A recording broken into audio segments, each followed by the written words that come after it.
Just a warning, this video is going to discuss very sensitive themes that are not suitable for children, despite what Disney would want you to believe. Disney's box office flop, Strange World, has caused quite the controversy.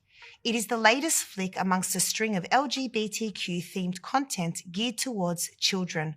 The film features a teenage boy, Ethan, who finds himself in a loving homosexual relationship, a romance that is celebrated by his woke family and friends. Yes, a homosexual teen romance story in a children's film. And yes, I said children's film. I guess it's only fitting that they titled it A Strange World.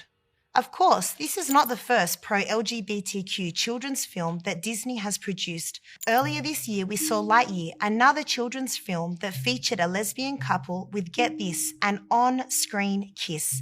It's shocking that this is all pitched as children's content, yet given Disney's open agenda that has been explicitly made clear, we can only expect to see more. One of our execs stood up and said, we only have a handful of queer leads. But don't get me wrong, I'm not here to tell Disney to stop making LGBT content at all. Surely a loss of $100 million in theatres is enough of an indication that parents are clearly in no rush to feed their children with same-sex romance dramas. If Disney wants to continue producing such content, that's completely up to them. My message, however, is towards parents, conscious Muslims, or even the young people watching this who are concerned about themselves and our future generations. We can no longer afford to take a back seat or idle approach when it comes to what our children are exposed to and what we consume. Disney is definitely not what it used to be, and we really need to be mindful of this. We need to be well aware of the current state of films, TV programs, and even textbooks that we allow into our homes and even into our children's schools. It is no secret that we are already seeing drag parades for preschoolers, school counsellors encouraging sex changes, and even teachers lecturing school children about homosexual sex. It very well is a strange world. And it's no wonder we are seeing a dramatic rise in the amount of people identifying as LGBT. For too long, parents have been terrified to speak out. We parents must maintain our right to have autonomy over our children, their values, and their upbringing.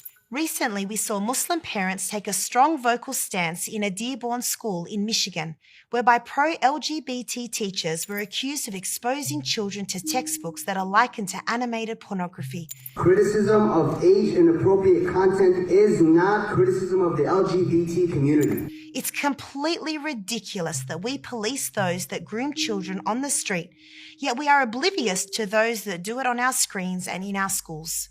Picture this. What if some random middle-aged man approaches your child in the playground and decides to chat with them about being pansexual? You would probably call the police. Why is there a difference when teachers groom our children with creepy content that is too perverted for adults to consume, let alone children in primary school? And as mentioned, this is a message not just to parents, but students themselves. Don't be afraid to take a stance. Recently, we witnessed UK's Wood Green Academy invite a gay man who identified as a Muslim to preach to the school's students.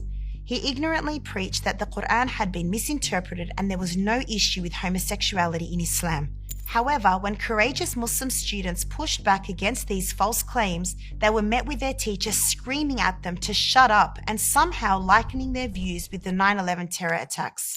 Shut up and listen! Muslims smashed airplanes into buildings to kill thousands of people. Students should deserve the right to maintain their values and not be bullied into giving up who they are.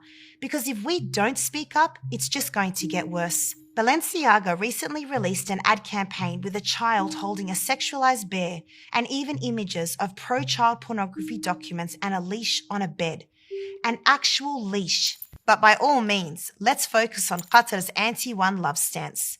Let's force our enlightened values onto another nation because, hey, we got it right. And they need to rid themselves of their homophobic ways. But in all honesty, this isn't and never has been about homophobia.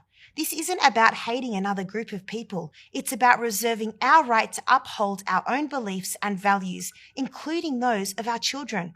We cannot sit by idly while someone else tries to change who we are and what our children believe in. We have the right to believe what we believe and not be bullied in the process, just as those that espouse the LGBTQ agenda preach tolerance, love, and demand that people respect their way of life. We ask that they do the same and respect us for who we are.